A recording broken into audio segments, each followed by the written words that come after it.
amigos do canal Redemptores Mater. Sejam muito bem-vindos. Se é a sua primeira vez aqui, sinta-se acolhido com um caloroso abraço. Estamos muito contentes em estarmos juntos com vocês todos.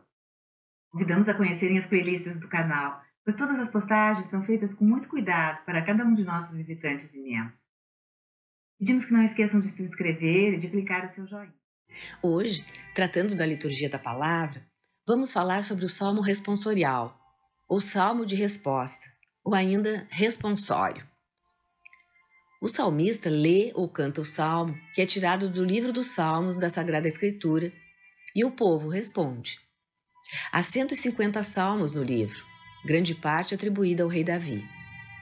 A instrução geral do Missal Romano, que trata de explicar as várias partes da Santa Missa, refere que, depois da primeira leitura, segue-se o Salmo responsorial, que é uma parte da liturgia da palavra com importância litúrgica e pastoral muito grande, pois introduz, nas missas de dias de semana, o Evangelho, ocasião em que não há uma segunda leitura.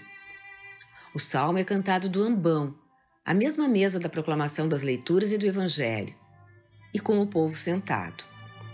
Não se trata de recitar uma oração, mas de favorecer a meditação da palavra e o engajamento nela ao se responder.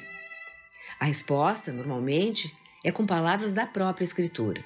As obras do Senhor não se esqueçam. O Salmo serve como uma ponte entre o Antigo Testamento e o Evangelho, que encurta a distância entre eles, facilitando que se veja a conexão entre ambos. Normalmente, o Salmo realça o tema da missa daquele dia, razão da presença das leituras que foram escolhidas ao longo do ano litúrgico. No Antigo Testamento, no tempo de Moisés, ao redor de 1450 a.C., não havia qualquer prescrição para o canto na liturgia do tabernáculo. O sacrifício era silencioso, a não ser pelo balido dos cordeiros sacrificados ou pelo crepitar do fogo das oferendas. No tempo do rei Davi, por volta de 1000 a.C., é que passou a haver a música litúrgica, justamente o canto dos salmos. Vemos isto, por exemplo, no primeiro livro das Crônicas, capítulo 6, versículos 31 a 42.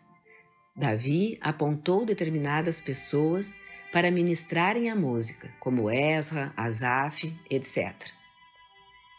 A palavra salmo vem do grego, psalterium, e descreve um instrumento de cordas tocado, como a harpa ou a lira, enquanto os salmos eram cantados.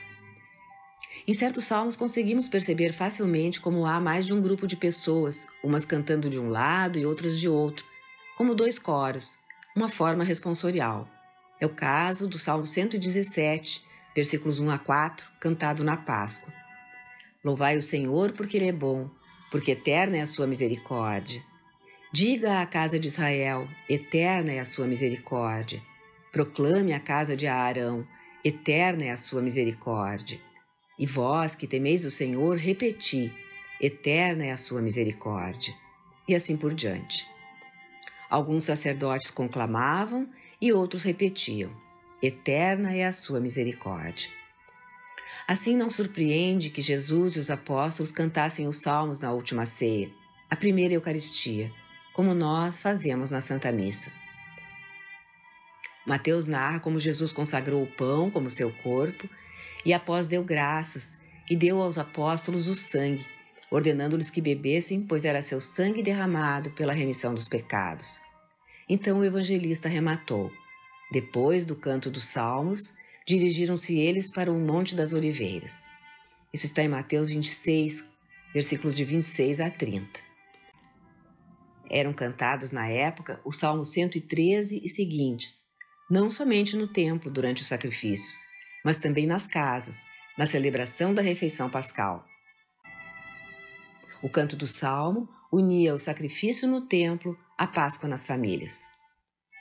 Podemos imaginar Jesus cantando para louvar e adorar o Pai e dar-lhe graças, certamente com uma voz muito bonita, profunda, cheia do que ele sentia ao rezar aqueles salmos ao Pai amado. Esses sentimentos devem encher nossos corações quando rezamos o Salmo responsorial. Na liturgia romana e das igrejas que a seguiam, como as da África, por exemplo, o Salmo responsorial tinha grande importância. Santo Agostinho, bispo de Hipona no final do século IV, no seu livro Confissões, em que descreve a sua conversão, menciona o canto do Salmo na liturgia oriental e somente depois na liturgia ocidental, começando em Milão, por exemplo, dando-lhe grande consolação ao ouvir. A demora no canto do Salmo talvez se deva à associação que era feita da música com o culto pagão.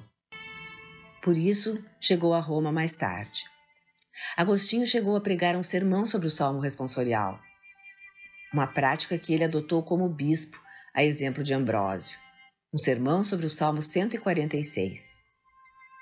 Também temos o testemunho do Papa Leão Magno, no V século, sobre o Salmo responsorial, no seu livro Sermões. Em resumo, cantamos os salmos porque Davi cantou.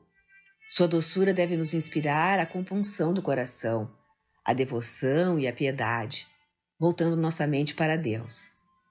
Santo Agostinho dizia que quem canta, reza 2 vezes.